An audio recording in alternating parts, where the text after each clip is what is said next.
se nós observarmos a história da Bíblia, irmãos, tá? Nós vamos perceber que é Deus quem controla. Eu queria chamar a sua atenção exatamente para esse fato agora, tá bom? Quando a gente vai para a Bíblia, nós percebemos claramente que Deus é quem governa a história. E eu vou citar apenas um exemplo, por causa da questão de tempo, tá? De como Deus governa a história. Eu queria que, se você puder abrir aí em Gênesis, no capítulo 15, apenas os versículos 13, do 13 até o 16. Eu vou te dar um exemplo do que eu estou falando. Gênesis 15, do 13 ao 16, diz assim: Então o Senhor lhes disse: Fique sabendo, com certeza, que a sua posteridade será peregrina em terra alheia, será reduzida à escravidão e será afligida durante 400 anos. Eu sei que, se você já leu a Bíblia, você sabe de que eu estou falando aqui, né? Mas já vou explicar isso aqui. Mas eu castigarei a nação que os escravizar, depois eles sairão com muitas riquezas, e você irá para junto de seus pais em paz, será sepultado em boa velhice. Na quarta geração voltarão para cá, porque a medida da iniquidade dos amorreus ainda não se encheu.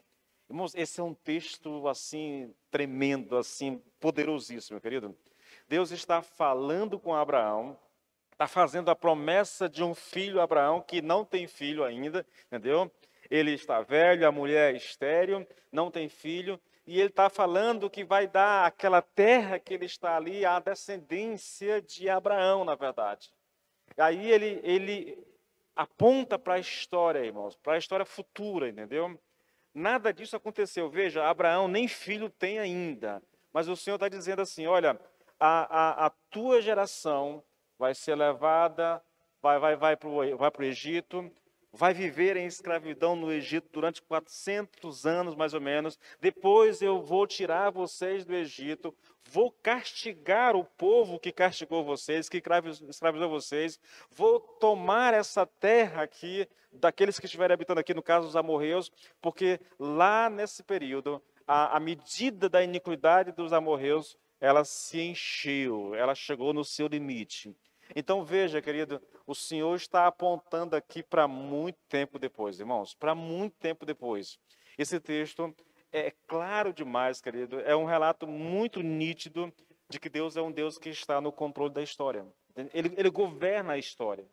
Eu não posso esquecer isso, irmãos, eu não posso perder isso de vista de forma alguma. Eu imagino, querido, que alguém pode pensar assim: olha, tá, tudo bem, isso aí é Deus controlando a vida do seu próprio povo, no caso os judeus, mas é porque ele tem controle sobre o seu povo. Mas o que dizer no caso das outras nações? Aí eu queria convidar você para olhar esse controle de Deus, esse governo de Deus sobre as nações do mundo, nações ímpias, irmãos, nações que não temem a Deus, nações que não têm nenhum temor de Deus no coração. Então, primeiro eu quero chamar a sua atenção para Isaías 37, a partir do versículo 26. Eu vou ler os textos porque eu realmente acredito, tá, que quando a gente lê a Bíblia, Deus de fato está falando conosco, tá bom? Então eu vou ler os textos a vocês. Isaías, e a intenção aqui é mostrar o controle de Deus, não só sobre o povo de Deus, mas sobre as nações do mundo. Então, Isaías 37, a partir do versículo 26, diz assim: Será que você não sabe que eu, há muito tempo, já havia planejado tudo isso? Vamos contextualizar logo antes de eu ler o texto. Isso aqui é porque o profeta Isaías, o rei Ezequias, recebeu uma carta do rei da Assíria, ameaçando a nação de Judá, esnobando até mesmo, né, que ele, como rei, tinha destruído tantas nações e tantos deuses. A quem era Ezequias para imaginar que o Deus de Ezequias iria proteger a nação de Judá do rei da Síria? Aí há uma conversa, aí o rei manda alguém ao profeta Isaías. O profeta Isaías recebe de Deus uma palavra, aquela coisa toda.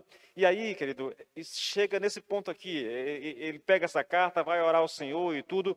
Aí chega nesse ponto onde Deus, através do profeta Isaías, manda uma mensagem para o rei Ezequias. E na mensagem ele diz isso: será que você não sabe que eu, há muito tempo, já havia planejado tudo isso? Você destruiu, Deus falando a respeito do rei assírio.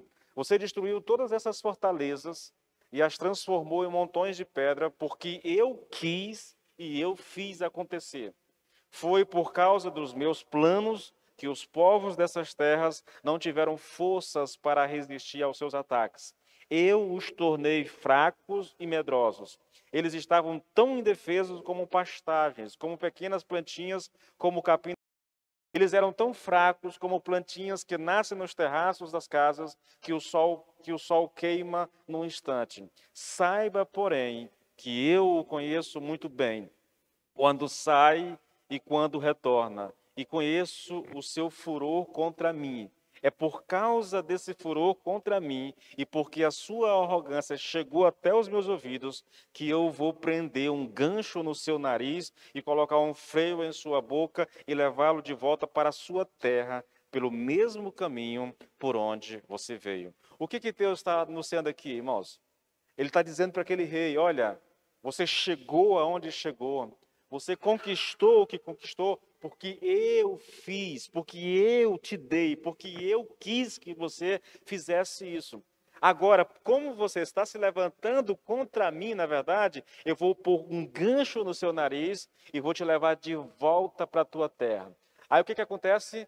O Senhor envia um anjo, né? E numa noite só, esse anjo mata 180.000 soldados assírios. Esse rei volta para a sua terra, para a Síria, e lá na sua terra, um dos filhos dele, na verdade, dois dos filhos deles, vão lá e matam ele enquanto ele está adorando o Deus dele, tá bom? Qual é a intenção aqui, querido? É mostrar o governo de Deus sobre nações ímpias, não só sobre o povo de Israel, mas sobre nações ímpias. Vamos outro exemplo aqui. Vamos olhar o caso dos babilônios aqui, querido. Abacuque 1:5, 1:5 e 6, tá bom? Nós já falamos isso aqui demais, já lemos isso aqui demais, mas vamos lá. O Senhor respondeu: prestem atenção e ficarão de boca aberta. Vocês ficarão espantados com o que eu vou fazer muito em breve. Ainda enquanto estiverem vivos, eu farei uma coisa que vocês terão de ver para crer. Eu estou preparando os caldeus, uma nação cruel e violenta que marchará por toda a terra para apoderar-se de moradias que não são suas.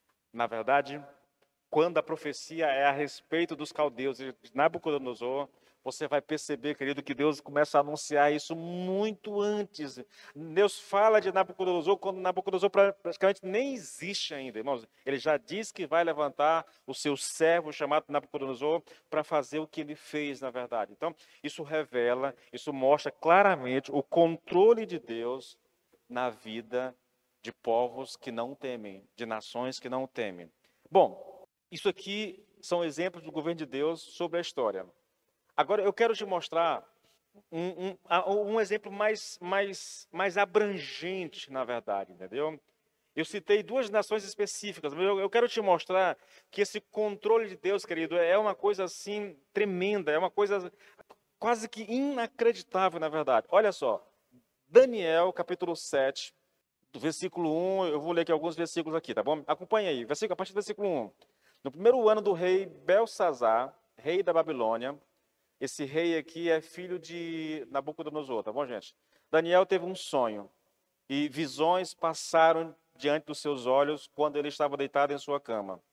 Logo depois ele escreveu o sonho, fazendo um resumo de todas as coisas. Daniel disse: eu estava olhando durante a minha visão da noite e eis que os quatro ventos do céu agitavam o grande mar. Quatro animais grandes, diferentes uns dos outros, subiam do mar. O primeiro era como um leão e tinha asas de águia. Enquanto eu olhava, as suas asas foram arrancadas e ele foi levantado da terra e posto em pé para que andasse como um homem, e foi dado a ele uma mente humana. A seguir apareceu o segundo animal, semelhante a um urso, o qual se levantou sobre um dos seus lados. Na boca, entre os dentes, trazia 3 costelas e dizia: levante-se e devore muita carne. Depois continuei olhando e eis que apareceu outro animal semelhante a um leopardo. Tinha nas costas 4 asas de ave. Este animal tinha também 4 cabeças e foi-lhe dado domínio. Depois disso, eu continuava olhando nas visões da noite e apareceu o quarto animal, terrível, espantoso e muito forte. Tinha grandes dentes de ferro. Ele devorava, fazia em pedaços e pisava com os pés o que sobrava. Era diferente de todos os animais que apareceram antes dele e tinha 10 chifres. A visão continua, eu não quero entrar em detalhes, para mim não me interessa nada de detalhes, só um fato me interessa aqui, tá bom? Lá no versículo 15, Daniel, olhando para tudo isso, vendo tudo isso, ele pede a interpretação do sonho para o anjo. Aí, olha só, versículo 15, vamos lá. Eu, Daniel, fiquei alarmado e as visões que passaram diante dos meus olhos me perturbaram. Então me dirigi a um dos que estavam ali, né, um anjo, estava perto, e lhe pedi a verdade a respeito de tudo isso. Ele falou comigo e me fez saber a interpretação das coisas. Estes grandes animais, que são quatro reis que se levantarão na terra. Esses reis, querido, eu só achei o Nicodemos para discordar isso aqui, né? Mas esses reis representam aqui os quatro grandes impérios de domínio que houve na terra, domínios assim extensos demais, né? O Império Babilônico, com Nabucodonosor, o Império Medo-Persa, com alguns reis, Dario, Ciro, todos mais. Depois, o Império Grego, com Alexandre o Grande. Quando ele fala do Império Grego, ele fala dos quatro dentes, das quatro cabeças, no caso, né? É porque quando Alexandre morre, os quatro generais que ele tinha, cada um assume uma parte do governo, entendeu? Por isso os quatro. E depois o Império Romano, tá? Na época de Jesus. É uma coisa impressionante. É a mesma, praticamente a mesma visão do capítulo 2 de Daniel, quando o próprio Nabucodonosor tem a visão daquela estátua, cabeça de ouro, peito de prata, aquela coisa toda, né? Bronze, madeira, ferro, tudo. É a mesma visão, querido, tá? É a mesma descrição, na verdade. Aí, querido, eu queria que você entendesse uma coisa. O Senhor está revelando a Daniel a história de uma forma impressionante. O próprio livro de Daniel vai trazer sobre isso. Na época do Império Romano, ele diz lá da na estátua, né, que fala dos pés de barro e de pedra lá e tudo, de ferro, na verdade, que uma rocha é arrancada sem o auxílio de ferramentas e está falando de Jesus Cristo que vai vir, na verdade. É uma coisa impressionante. Os estudiosos apontam, irmãos, assim, em termos de data, uma coisa impressionante, como que a visão, a profecia é cirúrgica em relação a tudo o que está acontecendo. De fato, aconteceu. O Império Babilônico ruiu, sujo o Império Medo-Persa, depois veio o Império Grego, que o Império Grego dominou no período em que nós temos ali o tempo interbíblico, tá bom? Ali de Malaquias para Mateus, nós temos esse período ali, o império que dominou foi o Império Grego naquela época, né? E depois vem o Império Romano já também. É muito preciso, irmãos, a cronologia, o tempo, é uma coisa assim muito impressionante. Tudo isso, querido, revela para nós que Deus é um Deus que governa a história. Por isso que a história é a história de Deus, entende? É Ele que governa, na verdade.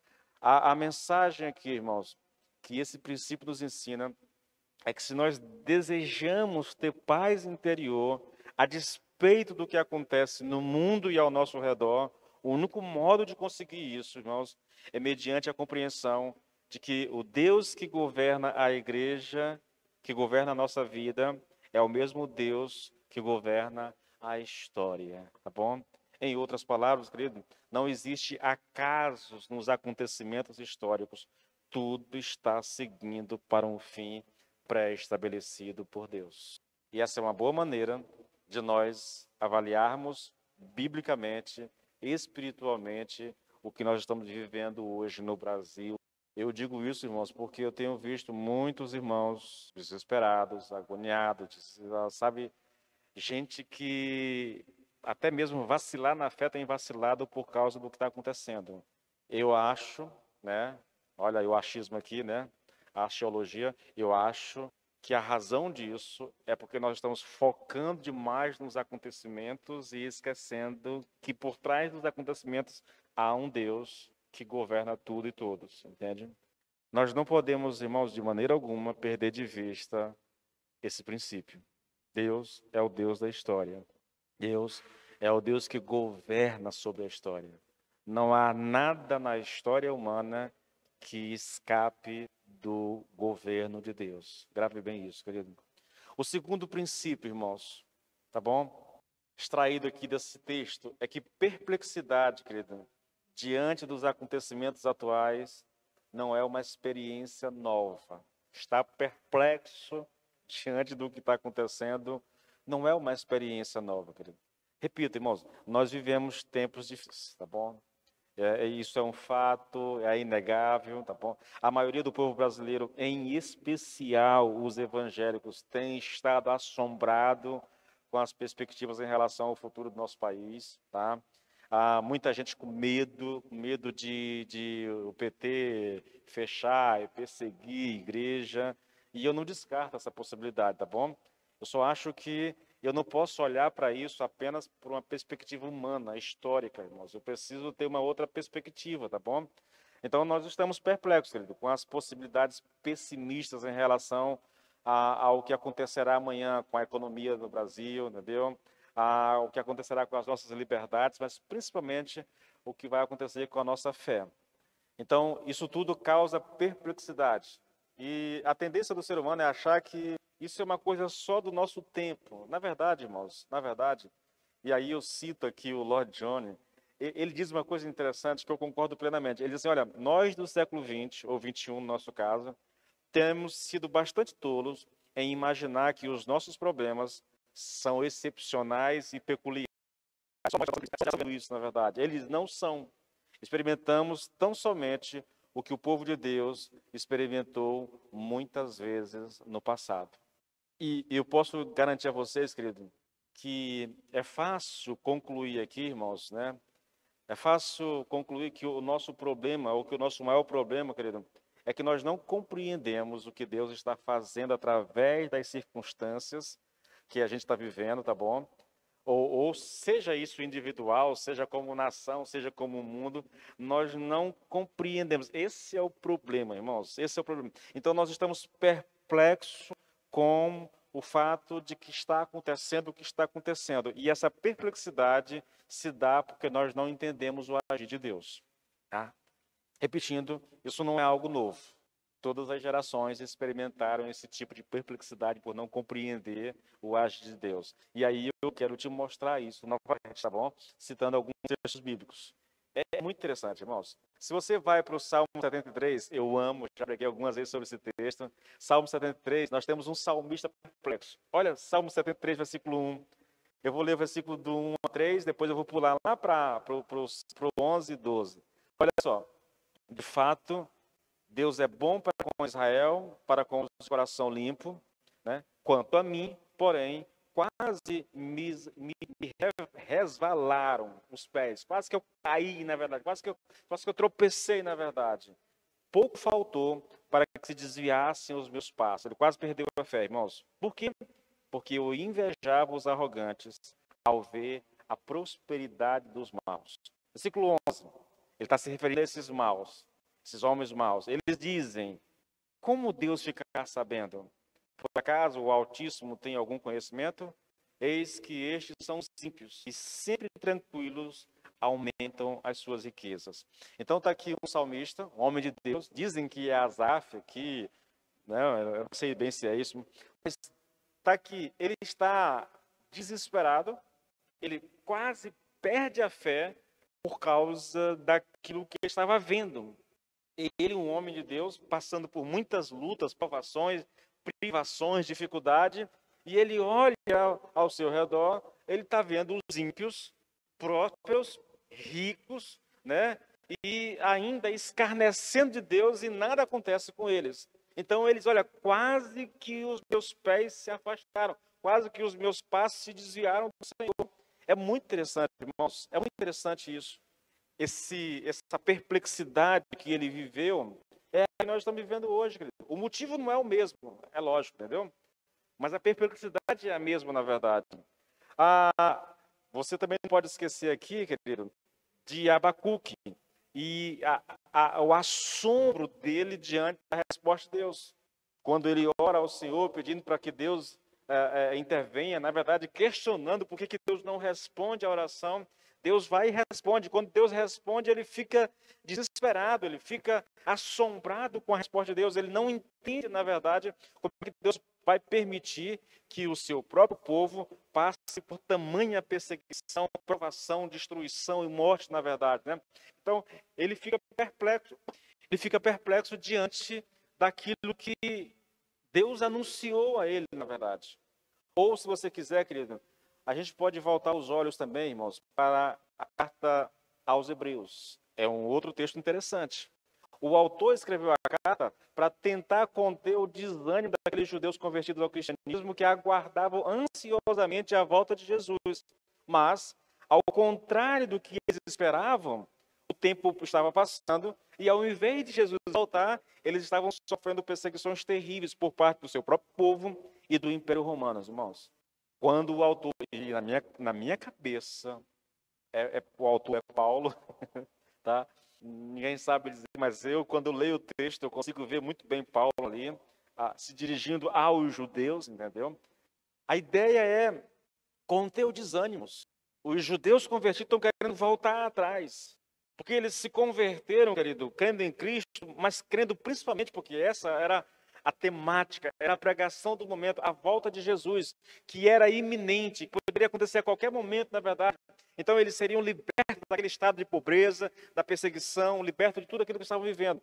Só que eles aceitaram a Cristo e começaram a caminhar com Cristo, e o tempo foi passando, querido, e Cristo não volta, entendeu? E Cristo não volta. E aí começa a haver a perseguição dos próprios judeus, porque esses judeus tinham abandonado o judaísmo, agora estão no cristianismo, eles passam a ser perseguidos. O império passa a perseguir, e aqueles irmãos estão a um passo de voltar atrás. E o autor escreve a carta tentando conter esse desânimo e trazendo eles para a realidade, na verdade, do que é a caminhada cristã, do que é a fé cristã. Eles estavam perplexos também, irmãos. E o problema desses judeus convertidos aqui, querido, o problema de Abacuque, o problema do salmista lá no Salmo 73 e o nosso é o mesmo, irmãos. É que nós não entendemos o que Deus está fazendo. Nós não entendemos os caminhos de Deus. E por isso nós ficamos perplexos. Quem entende... Gente, não me sai da cabeça, é sério isso, não me sai da cabeça. Tá, se o Lula ganha, como é que fica esses homens de Deus que profetizaram a vitória de Bolsonaro? Isso causa espanto. Deixa pra lá isso aí. É assustador, irmãos. É assustador. Nós não entendemos. Nós não entendemos. A gente olha para a realidade, querido, e tenta compreender ela. E o grande drama nosso, o maior drama, na verdade, irmãos, é que a gente, no calor da emoção, dos sentimentos, nós esquecemos de Deus, esquecemos da palavra. E a gente passa a olhar a realidade como nós estamos vendo, sem lembrar disso. E aí fica naquela dúvida, mas e agora? O que vai acontecer? O que vai ser do Brasil, na verdade? O fato é que ninguém sabe, entendeu? Ninguém sabe. Ainda há pessoas, e por isso que elas estão diante dos quartéis pelo Brasil afora, na esperança de que o Bolsonaro invoque lá o artigo 142. Eu não creio que vai acontecer, irmãos. Eu não creio. O que vai acontecer é que o Lula vai ganhar, que vai assumir, e aí só Deus sabe o que vai acontecer com o Brasil. Entende? Qual seria a solução para nós, irmãos? Para isso tudo, para essa questão toda? Eu acredito, querido, que a solução está exatamente nesse texto de Abacuque, irmãos. A partir do versículo 2, olha, Abacuque 2:2.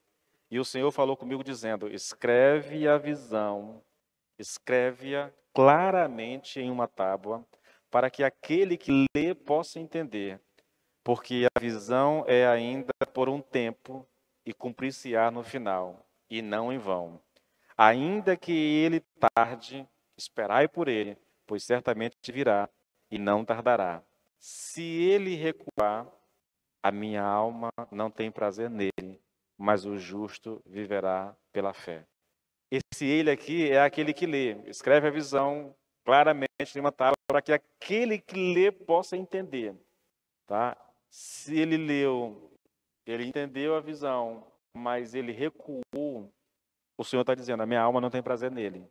A minha alma tem prazer naquele que se apega à visão, aquele que espera por aquilo que foi dito, por aquilo que foi prometido. É por isso que ele diz, o justo viverá pela fé. Entende? E eu não estou vendo nada. Na verdade, o que o profeta ele não estava vendo ainda, mas o que tinha anunciado a ele, parou na tradução. O que tinha sido anunciado a ele, querido, era que uma nação violenta, perversa, viria sobre o povo de Israel e o destruiria. E aqueles que não fossem mortos seriam levados cativos para a Babilônia. Era isso que ele estava aguardando. Mas como Abacuque creu na profecia do Senhor, creu naquilo que Deus disse, aí nós vamos, a próxima ministração, tá bom? Capítulo 3, ele solta aquele hino de adoração ao Senhor. É o que nos resta, querido, tá bom? É crer naquilo que Deus disse. Na verdade, a gente vai já tratar sobre isso, tá bom? O próximo princípio é os dois possíveis caminhos da vida cristã. É o caminho da fé e o caminho da incredulidade. Novamente, eu vou ler o mesmo texto que eu li agora há pouco, irmãos. Abacuque 2, do 2 ao 4. E o Senhor falou comigo dizendo, escreve a visão, escreve-a claramente em uma tábua, para que aquele que lê possa entender. Porque a visão é ainda por um tempo, e cumprir-se-á no final, e não em vão. Ainda que ele tarde, esperai por ele. Aqui nós estamos falando aqui, tarde, que ainda que Deus não cumpra logo a profecia, tá bom? Espere por ele, pois certamente virá e não tardará. Se ele recusar, o ele aqui já não é mais Deus, o ele aqui é aquele que lê a visão que foi escrita numa tábua. Se ele recuar, a minha alma não tem prazer nele, mas viverá pela fé. O que o Senhor está dizendo, irmãos, aqui, a Abacuque, é que Abacuque escreva a visão que lhe foi dada, de maneira que todo aquele que leia a visão possa entendê-la. É o que ele está dizendo. A visão não terá cumprimento imediato, mas todos devem acreditar nela, pois certamente Deus vai cumprir a visão. Entretanto, se alguém, por causa da demora no cumprimento da visão, recuar ou deixar de acreditar, o Senhor diz que não terá prazer nessa pessoa. E por que ele não terá prazer? Porque ele diz que o viverá pela fé. Essa é a explicação desse texto. A mais simples, mais básica que nós temos é essa, irmãos. Agora, o princípio aqui, irmãos, é que é simples de ser fácil, de ser entendido, na verdade. Olhamos para a história e o seu desenrolar através da fé. O princípio é esse. Nós precisamos olhar para a história através da fé. Ou seja, nós fazemos isso acreditando em Deus e na sua palavra. A outra maneira de ver tudo isso é através da incredulidade, ou seja, não levando em conta Deus e nem a sua palavra. Então, você percebe que há uma situação aqui em que nós temos apenas duas maneiras de ver o que acontece, assim, não só em relação à história da humanidade, mas de todas as formas que você quiser olhar esse princípio em relação à sua vida pessoal, a relação à vida da tudo vai depender de uma coisa, irmãos. Ou eu faço isso, ou eu trilho o caminho da fé, ou eu trilho o caminho da incredulidade. Não dá, não tem um terceiro caminho, não tem uma terceira alternativa, e não dá para você andar pelos dois caminhos ao mesmo tempo, ou um ou o outro, irmãos. É por isso que alguém disse uma vez, querido, que a verdade é que há somente duas atitudes possíveis para a vida nesse mundo: a da fé e a da incredulidade. Ou vemos nossa vida mediante a crença que temos em Deus e as conclusões que daí nós deduzimos, ou nossa perspectiva se baseia numa rejeição de Deus e das negações correspondentes. É simples assim, irmão. Se você olha para a situação do mundo hoje, ou do Brasil hoje, querido, e você está dando ouvido apenas àquilo que você está acompanhando pelas redes sociais, estão noticiando, irmãos, você vai se perder nisso. Não tem como. Eu vejo irmãos e assim, pastor, estou sem quase da noite sem dormir, pastor, estou preocupado, desesperado com o que vai acontecer. Aí eu sou obrigado a dizer, meu querido, lembre-se que Deus é soberano. Você não pode esquecer disso em nenhum momento. Não, você não pode perder de vista isso de forma alguma. Eu tenho que olhar para a história, eu tenho que olhar para os fatos e lembrar, querido, que há um Deus no controle. Se eu perder isso de vista, irmãos, eu me afundo em mágoas, em ressentimento, em incredulidade e um monte de outras coisas, querido. Olha, querido, entenda isso. Conforme um homem crê, irmãos, assim ele é. A crença de uma pessoa determina o procedimento dela, a maneira de viver. Eu tenho uma pregação que faz tempo que eu aprendi isso aqui, mas nós somos governados pelas crenças internas que nós adotamos, entendeu? Consciente ou inconscientemente, essas crenças governam a nossa vida, entende? E aqui, nesse aspecto aqui, mais importante ainda, na verdade, a minha crença em Deus, a minha perspectiva que eu tenho da fé em Deus, daquilo que Deus disse, das promessas de Deus, tá? O ensino bíblico a respeito da soberania de Deus, a respeito da história vista da perspectiva de Deus, isso precisa governar a minha vida. Olha, até, sei lá, uns 3 meses, 2 meses atrás, irmãos, eu estava muito voltado a esse negócio de acompanhar a política e aquela coisa toda. Isso estava me fazendo muito mal, irmãos. Muito mal, porque você fica pessimista, você fica doente com as injustiças, com o que acontece na verdade, entendeu? E aí você passa se você não tiver cuidado, você passa a alimentar um ódio por algumas pessoas que você nem conhece, na verdade, só de ver em rede social, essa coisa toda. Não é bom, querido. Não é bom. Nós não somos chamados para isso. Nós não somos chamados para viver por essa perspectiva, de forma alguma. Bom, dessa forma, a gente pode dividir a humanidade em duas categorias. Bem simples, bem clara. De um lado, aqueles que têm fé, né? E ter fé aqui, querido, significa crer em Deus e em sua palavra, tá bom? E do outro lado, né, o incrédulo, que rejeita Deus e rejeita a sua palavra, tá? Agora, escute bem o que eu vou dizer aqui, porque isso é muito importante, irmãos.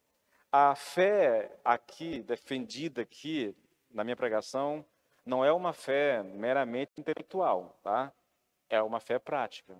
Quando eu digo isso, irmãos, quando eu digo que há aqueles que têm fé e aqueles que não têm, a gente se pega os dados estatísticos a respeito da população brasileira e você percebe que 95% da população brasileira diz crer em Deus. Então, olhando por essa perspectiva geral, essas pessoas têm fé, entende? Mas você sabe que isso não é realidade, que esses dados não é que são mentirosos, né? É porque a gente precisa fazer uma separação entre fé bíblica e essa fé intelectual, né? São coisas diferentes, irmãos, são coisas diferentes. A fé bíblica é uma fé que nos move, vou já falar sobre isso daqui a pouquinho, é uma fé que nos leva a agir. A fé intelectual é apenas uma espécie de consentimento com a verdade. Você crê em Deus? Eu creio. Você crê que Deus que existe um céu e um inferno? Eu creio. Você quer aceitar Cristo? Não, não quero. Mas como é que ela pode crer em Cristo, em Deus, e crer no inferno e tudo no céu e não quer Cristo? Você crê que tem que aceitar Cristo? Tem, mas não aceita Cristo. É uma fé que não tem vida. Na verdade, Tiago fala sobre esse tipo de fé e tantos outros já falaram sobre isso. É uma fé morta, é uma fé que não tem vida, é uma fé que não produz frutos, na verdade. Então é a fé apenas. É uma boa forma de você entender, irmãos, essa questão de fé. Há uma fé que ela fica apenas aqui na mente, né? Isso a gente chama de assentimento ou consentimento, né, intelectual, é uma fé intelectual. E uma forma de você identificar essa fé bíblica é uma fé que ela começa aqui pelo entendimento, ela alcança o meu coração e, por último, ela alcança a minha vontade, tá? É por isso que os antigos, quando eles falavam de fé em três perspectivas. Fé, a primeira coisa, é crer, significa. Não, fé é conhecimento. Não existe fé sem conhecimento. Depois de conhecer, fé é concordância. Eu preciso conhecer, eu preciso concordar. E por último, fé é confiança. Exprime exatamente isso que eu estou falando. Eu conheço, eu concordo, confio realmente. É quando eu dou o passo de fé. É quando eu avanço. Quando a minha fé passa a produzir fruto, na verdade. Olha só. Vamos lá. Deixa eu tentar colocar da seguinte forma. Quando a gente olha, irmãos, para o que nós estamos vendo agora, no que diz respeito ao Brasil e ao mundo como um todo, né? A gente pensa para onde ou que fim isso nos levará. Você tem ouvido falar muito sobre essa questão de nova ordem mundial, essa coisa toda, controle da população, essa coisa toda. Tá, tudo parece que tipo assim, tudo que até, sei lá, 3 anos, 4 anos era apenas teoria da conspiração, hoje tudo ganhou forma, ganhou corpo, na verdade, entendeu? A pergunta é, né, a que fim isso nos levará, na verdade? E, irmãos, isso nos leva ou nos coloca diante de duas possibilidades. Quando eu olho para tudo isso, eu posso observar e meditar naquilo que eu estou vendo, eu posso, sei lá, ouvir os especialistas, entendeu? Em política, os comentaristas políticos, essa coisa toda, esse pessoal que entende de política, que entende de geopolítica, de economia, essa coisa toda. Eu posso até mesmo ir para os livros de história e tentar, olhando tudo isso, formar uma opinião, na verdade, a respeito do que está acontecendo. Veja, eu não estou dizendo que isso é errado exatamente, entendeu? Mas eu posso simplesmente, irmãos, olhar para tudo isso por uma perspectiva bíblica. Eu acho que isso é mais simples, né? E repito, eu estava em casa, saindo de casa, eu saio de casa, e quando eu saio, eu já ligo os dados aqui, eu venho acompanhando os pingos nos is, né? Uma confusão a respeito do exército brasileiro lá, opiniões contrárias lá dentro, aquela coisa toda. E aí, esses caras, eles se especializam nisso, os comentaristas estão aí. Eu sei que muitos deles não têm, são apenas torcedores, mas tem comentarista sério realmente e que entende um pouco daquilo que está acontecendo no cenário nacional, até mesmo, às vezes, no cenário mundial. Tá. O problema é que quando eu foco, querido, e eu construo todo o entendimento a respeito da situação que nós estamos vivendo agora, apenas olhando por essa perspectiva, entendeu, humana, eu tendo, querido, a me desanimar, a esfriar minha fé. Eu preciso olhar por isso por uma perspectiva bíblica. Vou tentar te dar um exemplo aqui, irmãos. Olha, pense, por exemplo, querido, no Império Babilônico, que é o que nós estamos estudando aqui em Abacuque, entendeu? Você imagina a grandeza desse império, irmãos, a força, o poderio militar, entendeu? Imagine todas as nações sendo subjugadas e escravizadas por esse império, na verdade. Aí o Senhor vem ao profeta Abacuque e diz assim, olha, não importa a glória, ou o império, a força ou o poder do Império Babilônico, né? Fui eu quem constituí esse império e sou eu que vou destruir. Agora, o que cabe a você fazer agora é apenas acreditar no que eu estou dizendo. Ou você crê ou você não crê no que eu estou dizendo. Entende? Eu não preciso ouvir um especialista para saber o que a Babilônia pode fazer, ou se é possível se o império depois ser destruído. Não, Deus está dizendo, olha, fui eu que levantei, fui eu que dei força para ele, fui eu que dei poder a eles, e sou eu que vou destruir. Creia nisso e você vai ter paz no seu coração. O profeta Abacuque creu, e, consequentemente, ele pôde escrever um hino de louvor ao Senhor por causa do entendimento que ele teve a respeito da profecia. Cabe a nós hoje, como homens e mulheres de Deus, exatamente isso, entendeu? Irmãos, as coisas não são tão diferentes. Como eu tenho lido muito Lloyd Jones, eu fiz um propósito comigo mesmo de ler tudo que tem em língua portuguesa do Lloyd Jones, ele repete uma coisa muito, ele diz assim, olha, a história apenas se repete. Ele vai falando, não importa o tema, a história apenas se repete. E de fato, irmãos, eu não estou dizendo que nós estamos passando pela mesma situação que o profeta Abacuque passou, mas na prática nós estamos diante do mesmo dilema, entendeu? Do mesmo dilema. Ele estava perplexo diante de um anúncio de Deus, daquilo que ia acontecer. Nós estamos perplexos diante do que está acontecendo. A gente não sabe a que fim isso vai dar. Se eu olho para tudo o que está acontecendo no Brasil e no mundo apenas por uma perspectiva humana, entendeu? Baseada nos comentários dos estudiosos, dos comentaristas, dos filósofos, sei lá, dos historiadores e tudo mais, eu posso desanimar da fé, eu posso esmorecer, eu posso cair em depressão. Mas eu posso olhar para tudo isso por uma perspectiva divina. Como é que eu faço isso? Deus, o Deus a quem eu sirvo, ele é soberano. Como consequência natural disso, ele está no controle do que está acontecendo. Se está acontecendo, tem a permissão de Deus, muitas vezes tem a direção de Deus. Cabe a mim confiar em Deus. Tá? Cabe a mim confiar em Deus. Bom, o quarto princípio, irmãos. Eita, e já está terminando aqui, meu Deus do céu. A inevitabilidade de escolher entre fé e incredulidade. Irmãos, não tem jeito esse negócio aqui. Ou eu creio em Deus, ou eu sou do time da fé, ou eu sou do time da incredulidade. Alguém poderia dizer que a sua vida é baseada somente na razão, querendo fugir dessa questão da fé. Mas aí a pergunta que vem imediatamente é: a sua razão é baseada na crença em Deus e na sua palavra, ou a sua razão é baseada na rejeição de Deus e a sua palavra? Porque isso tem que ser definido, irmãos. Há uma razão. A fé, ela não é uma coisa assim, como é que eu diria? Um salto no escuro, irrazoável. A fé bíblica, ela é muito razoável, irmãos, entendeu? Eu creio que Deus está no controle, que Ele governa sobre tudo. Então, por causa dessa crença, eu desenvolvo um raciocínio muito simples em relação ao que está acontecendo no Brasil hoje. Há uma razão envolvendo tudo isso aqui. Só que essa razão ela está baseada na crença em Deus e na palavra de Deus. Agora, há uma crença baseada na rejeição de Deus, na verdade, entendeu? Como se Deus não tivesse controle, como se Deus não estivesse no domínio, no governo, na verdade. Como se o mundo e a história estivesse se desenvolvendo sem a necessidade de Deus. Então, a pessoa passa a desenvolver o seu pensamento e as suas razões, deixando Deus de lado, entendeu? Mas o fato é, querido, que ou eu construo o meu pensamento baseado na minha fé em Deus, ou eu construo o meu pensamento rejeitando a Deus, baseado na incredulidade. Todos nós temos que escolher, irmãos, entre fé e incredulidade. E o que é fé, querido? A fé, irmãos, significa aceitar a palavra de Deus do jeito que ela é e atuar de acordo com ela, porque é a palavra de Deus.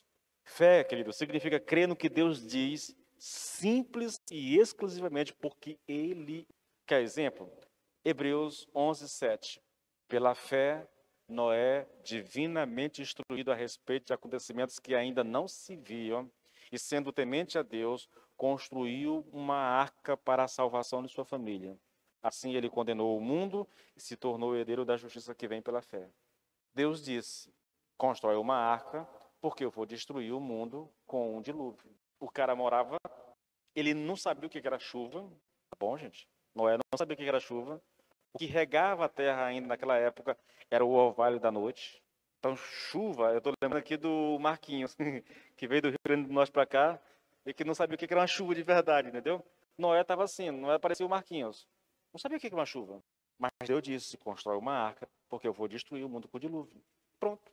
Deus falou, ele foi lá e construiu a arca. Outro exemplo, versículo 8. Pela fé, Abraão, quando chamado, obedeceu a fim de ir para um lugar que devia receber como herança e partiu sem saber para onde ir. Abraão, sai da tua parentela, sai da tua casa, sai do meio dos teus familiares e vai para um lugar que eu ainda vou te mostrar. Deus chamou, Deus falou, Abraão obedeceu ao Senhor e seguiu. Isso é fé, irmãos. Isso é fé. Entende? Olha outro texto, irmãos. Pela fé, também a própria Sara, apesar de não poder ter filhos e já ser idosa, recebeu o poder para ser mãe, pois considerou fiel aquele que lhe havia feito a promessa. Agora, eu gosto mesmo desse aqui, irmãos. Pela fé, Abraão, quando posto à prova, ofereceu Isaque, aquele que acolheu as promessas de Deus e estava a ponto de sacrificar o seu único filho, do qual havia sido dito: a sua descendência virá por meio de Isaque. Abraão considerou que Deus era poderoso até para ressuscitar Isaque dentre os mortos, de onde também, figuradamente, o recebeu de volta. Só que ele considerou, Deus não disse nada, Deus só disse para Abraão: Abraão, pega teu filho, teu único filho, e sacrifica ele para mim. Abraão pegou o menino, subiu o monte e fez tudo, querido. Na hora de sacrificar a criança, o anjo aparece no céu, grita com Abraão e livra Isaac. Mas ele fez isso tudo, o texto diz, porque ele considerou que Deus era poderoso até para ressuscitar. Ele pensou: ele me pediu, eu vou matar o menino, mas aí Deus vai ressuscitar de volta para mim. É muita fé, irmãos. Ou nós vivemos, irmãos, ou nós vivemos assim, irmãos, ou a vida nesse mundo se torna insuportável. E esses homens e mulheres, querido, apostaram tudo na palavra de Deus. Eles estavam preparados para sofrer por ela e, se necessário, perder tudo. Por quê? Porque o justo viverá pela fé. E a história da igreja, querido, a história da igreja é um registro de homens e mulheres que colocaram a sua esperança no Senhor de tal forma que a vida perdeu para eles o valor, entende? Muitos homens e mulheres, idosos, crianças, morreram por causa da sua fé. Quando você lê a história da igreja cristã, irmãos, você vai ver muito. Há um livro chamado Os Mártires do Coliseu.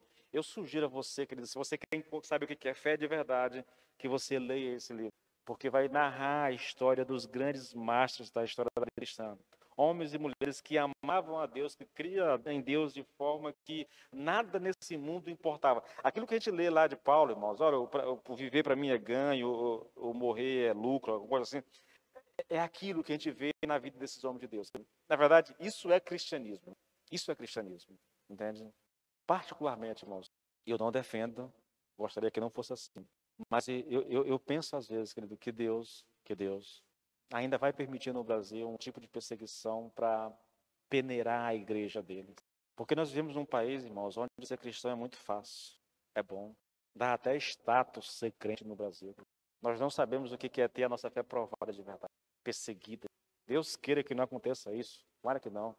Mas às vezes eu penso, né, eu comentei isso com um colega meu recente, eu penso que Deus vai permitir que isso aconteça para que a igreja seja purificada, né? Purificada.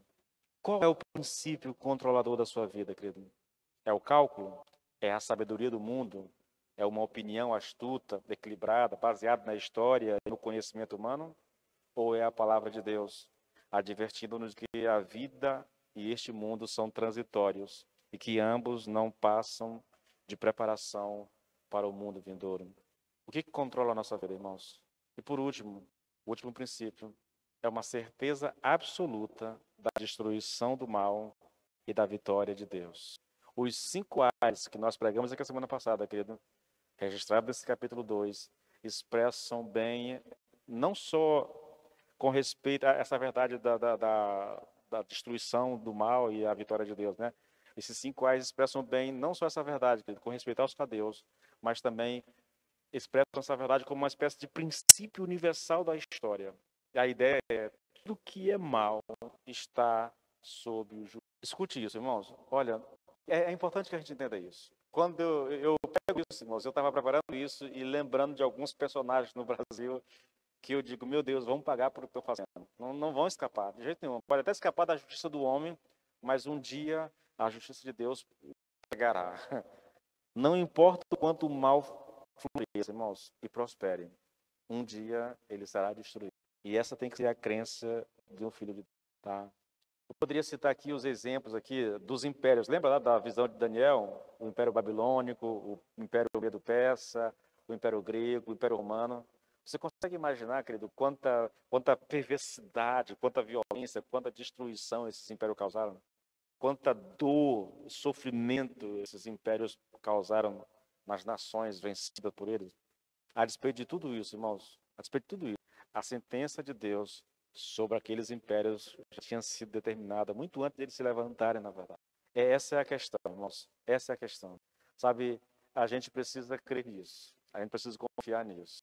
O mal, não importa onde ele apareça, querido, ele tem fim. Ele vai ter fim. E não é por causa do homem, é porque há um Deus no controle da história. Essas pessoas pagarão. Talvez não pague aqui como a gente gostaria. Sabe o salmista lá no capítulo do Salmo 73?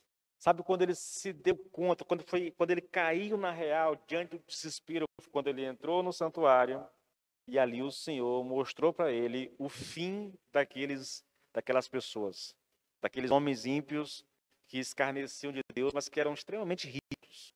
Quando ele entrou diante da presença do Senhor, o Senhor mostrou a ele o fim daquelas pessoas. Quando o salmista se apercebeu, irmãos, disso, ele recuperou o juízo, literalmente. Ele recuperou o juízo. Olha, querido, esse juízo de Deus, irmão, ele, sobre o mal, isso acontece em todas as esferas da vida. Eu citei aqui alguns impérios, mas eu estou aqui com o texto, eu não vou ler porque é longo e já passou de 9 horas, mas eu vou até pregar sobre isso, na verdade. Tiago 5, do 1 até o 6, nós temos ali um juízo de Deus sobre pessoas que adquiriram riquezas de maneira injusta, entendeu? E sobre essas pessoas há um juízo de Deus. Só o versículo 1, irmãos. Prestem atenção, vocês ricos. Agora é a hora de chorar e gemer com extrema aflição por causa de todas as angústias que estão para vir sobre vocês. E por que essas angústias vão vir? porque eles enriqueceram de maneira ilícita. Vou trabalhar isso no domingo, se Deus quiser, eu vou expor esse texto a vocês no domingo, querido. Bom, irmãos, finalizando isso aqui, querido, a ideia é simples, tá bom? Todo o mal será destruído, mas a vontade de Deus e os planos de Deus prevalecerão, porque a vitória final pertence ao Senhor, irmãos. O texto de Abacuque 2,14, ele traz isso de maneira magistral. Olha, porque a terra se encherá do conhecimento da glória do Senhor, como as águas cobrem o mar. Isso aqui está no meio de um mar, irmãos, a respeito da Babilônia, entendeu? É como se, tipo assim, eles vão ser destruídos, eles vão ser punidos, eles vão ser castigados, mas a terra vai se encher da glória do Senhor, como as águas enchem ou cobrem o mar. Ou então, o versículo 20 ainda do texto de Abacuque 2. O Senhor, porém, está no seu santo templo, cale-se diante dele toda a terra, querido, toda a terra. Escute, querido, a ninguém cabe tentar predizer com detalhes o que irá acontecer, mas nós podemos estar certos, querido, de um grande fato. E que fato é esse? O triunfo final de Deus.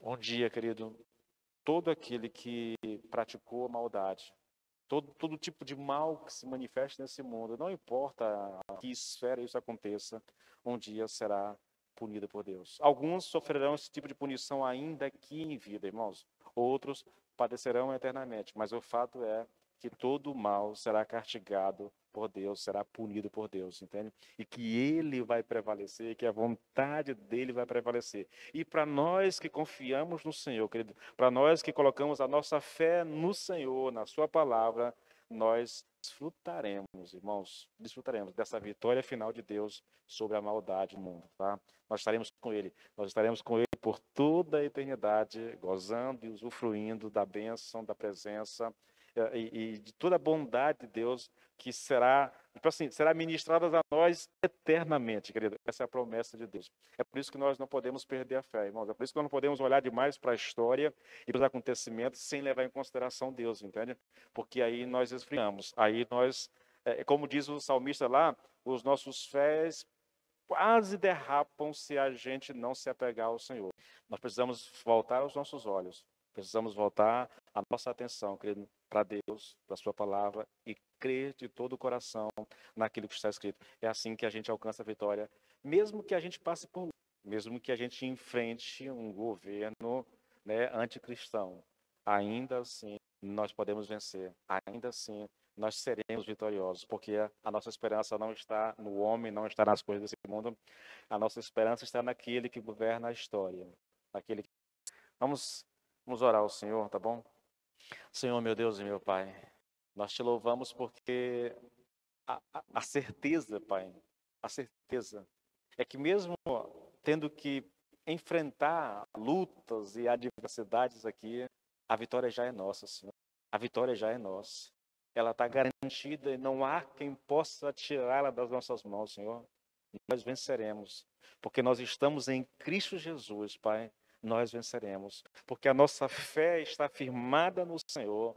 Nós venceremos, a despeito de lutas, a despeito de crises, a despeito, Senhor, de adversidades, de sofrimento ou qualquer outra coisa, Senhor. A vitória é nossa, porque estamos em Cristo Jesus. Assim como Ele venceu, assim como Ele prevaleceu, nós também prevaleceremos, Pai, em nome de Jesus. Senhor, nós te louvamos, nós damos graças a Ti pela Tua palavra e por essas lições tão preciosas, Pai, que nos ajudam na nossa caminhada, no nosso viver diário, em nome de Jesus. Amém e amém.